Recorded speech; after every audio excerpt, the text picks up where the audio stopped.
chronology, this 6,000-year dismal history that we call human history is about to end. And time is about to end, because time is a dimension, but it's a temporary dimension, because time, in essence, runs out of time. But there's a dimension outside of time called eternity where God exists.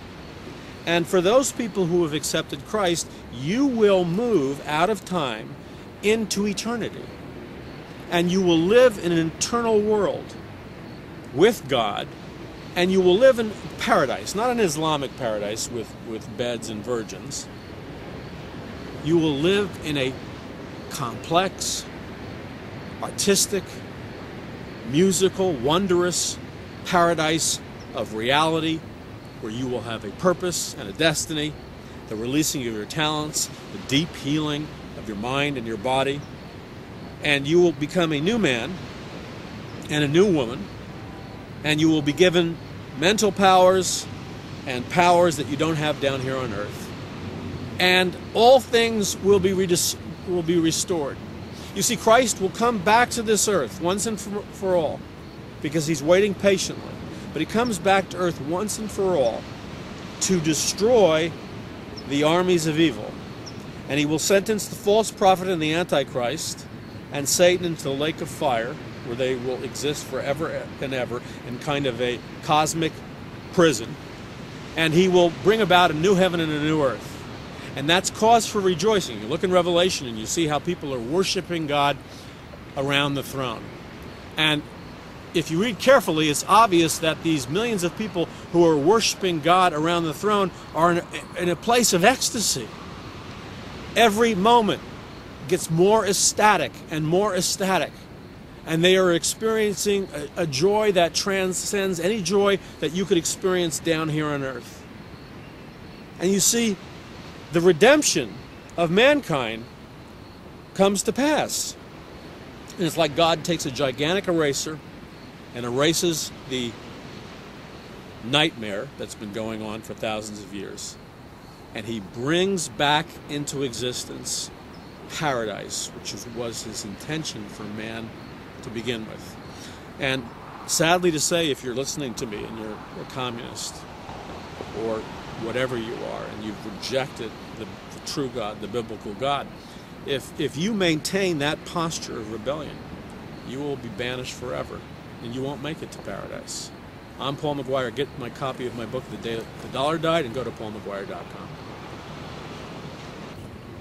Hi, I'm Paul McGuire, and we're talking about the end of the age. So, we're in the climax of human history. The fulfillment of all the ancient prophecies are coming true in our lifetime. By the way, the Vatican has repeatedly come out with announcements saying that they believe in extraterrestrial life. You know why they're doing that? Because they don't want to get caught, and this is not an anti-Catholic statement, so if you're Catholic, please don't get offended. But they don't want to get caught with their pants down.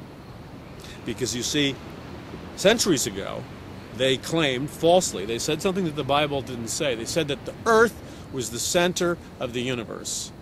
And the astronomer Copernicus said, no, the earth is not the center of the universe. And they were embarrassed for centuries because science disproved their doctrine.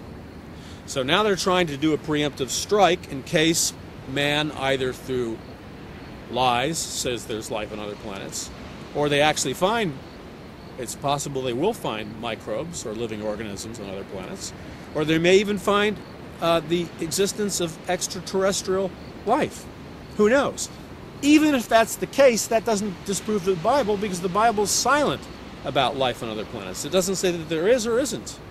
But we do know that there are beings in other dimensions, angelic beings and demonic beings, that are capable of space travel, interplanetary travel, interdimensional travel. So we know that there are living beings besides human beings that exist in another dimension and are capable of coming through portals into our dimension. Now, the human race is coming to a conclusion. The world government that Daniel predicted is being born, the fourth beast, the revived Roman Empire. A coming one world religion is about to emerge. And instead of it being a time of fear, it should be a time of great anticipation and hope for those people who believe in the Messiah, Jesus Christ. Because you see, when the sign of the fig tree begins to emerge, as Christ said, which was a parable about the nation of Israel, because Israel is the fig tree nation. When the leaves of the fig tree start to go forth, Christ said that his coming is very, very near. Well, the leaves of the fig tree are going forth, and we know that the return of Christ is very, very near. So this 6,000 year, if it is 6,000 years, and that's speculative on my part, I don't know the exact